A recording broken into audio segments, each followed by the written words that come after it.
for you. Hey, okay. Yeah. And you were great. I'm very grateful. You were great on Saturday Night Live. Oh, thank you. you. So wow, funny. coming from a true comedian. Yeah. Thank you. It's hard to take on. It's so much fun. It's up there as, like, you know, one of the best weeks of my life. Yeah. Doing that. It was really extraordinary. Yeah, and it's great because you get to do things that nobody gets to see you as Olivia Pope. Yes. You're a whole different person. Yeah, my family was like, we've seen all these characters, but everybody else was excited to see me do Oh, really? You did those at home? Yeah. I'm so excited, though, because the show is fabulous, and you know that I rave about it all the time. I talk about how great... Number one gladiator. I really am. I just love the show, and I look forward to Thursday nights for it. And my goodness. These are just some of the magazines. This is like my worst nightmare. All right. I'll go through it really fast. But you're on every single magazine. Oh my gosh, they're all here. The stack of magazines. Look at, I won't make you so... Look, I mean, as random, you're on Knitting Weekly. That one I'm proud of. Yeah, and Chess Masters. Chess Masters, I worked hard for that. Thank God for my publicist for that one. When you post for Pantsuit Monthly. I'm actually the editor-in-chief of that one. All right. Yeah. It's a shame it's not a weekly. It's just a monthly. And then Kale Quarterly. And that's, Kale's really good for you. You know I'm a Gaga fan. So when she did the meat dress, I said I would do the Kale dress. Good for you.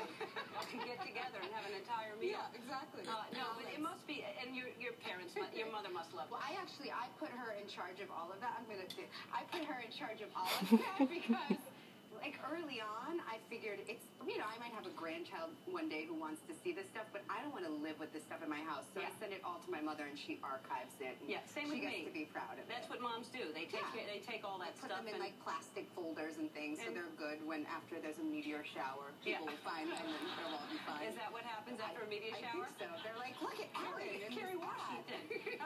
So you don't really try to... I'm similar in that I don't pay attention to the good or bad. I just kind of do my work. Because I think if you focus on the good stuff, then when the bad stuff comes in, you have to take that to be true also. Believe that as well. I think it's all wonderful, but I just try to stick to the work. Yeah. Yeah. And it's fun work. Yes. It's really fun work. When you have jobs like ours, it's easy to stick to the work. And did you want to be an actress? Did you know growing up? Because I saw a picture that you brought of Throwback Thursday. Well, let's show that first. This is Throwback Thursday photo that Kerry brought. You clearly went into the arts. I will tell you, I only went to that dance class for the candy that they gave us at the end. It's true. You can ask anyone. But my mother was really great. She put me in a lot of those kind of after-school programs. But it did backfire because her worst nightmare was that I would say one day I actually wanted to be an actor. She cried when I told her that I was going to be an actor. How old were you? I was in my 20s. She was so devastated because she's a retired professor, so she's super, smart and successful, and she thought I was going to be this starving artist, which, she just didn't want that for me. Although I turned to her at the governor's ball after the Emmys this year. She's eating her filet mignon, talking to Bryan Cranston, and I was like, who's starving now, Mom? Yeah. Who's starving? Are we hungry at the table? Yeah, I think Bryan. we're fine. Yeah. So she is very excited for you. Yeah. But what did you do before that? At what point did you know you wanted to act? I guess halfway through college, I thought I would give it a shot. So I've had all kinds of jobs. I used to work at my favorite vegan restaurant in New York, Angelica Kitchen. I was a host there. I used to seat some famous vegan yogis like Q-Tip and Russell Simmons. They would come in to eat all the time, and I knew what tables they wanted. But I was a substitute teacher also. I had all kinds of jobs. What was your backup? If this didn't work, what were you going to do? Probably teach. Yeah. What? Teach what? Probably elementary school. My mother's a retired professor of early elementary education. I love kids, so that's probably what I would have done. Well, you'd be good at that too, but I'm glad you're doing what you're doing. And a lot of people don't know this. I learned that you're related to Colin Powell. I am. Well, my mom and he are cousins, and they grew up together in the Bronx. You know, I was on stage with him. You were? Colin Powell and Pharrell and I were on stage. That's fancy. And Jamie Foxx.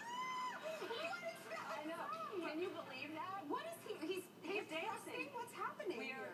He's twerking. He's twerking. Yeah. He literally leaned over to me and said, my wife is going to kill me. He leaned over on stage, but we called him up on stage to sing that. Jamie can get anybody to do anything. I know, and he did it. He really did. Amazing. So Scandal, I look at this show, and I got to say, it kind of makes me think of politics in a different way when I see this. I think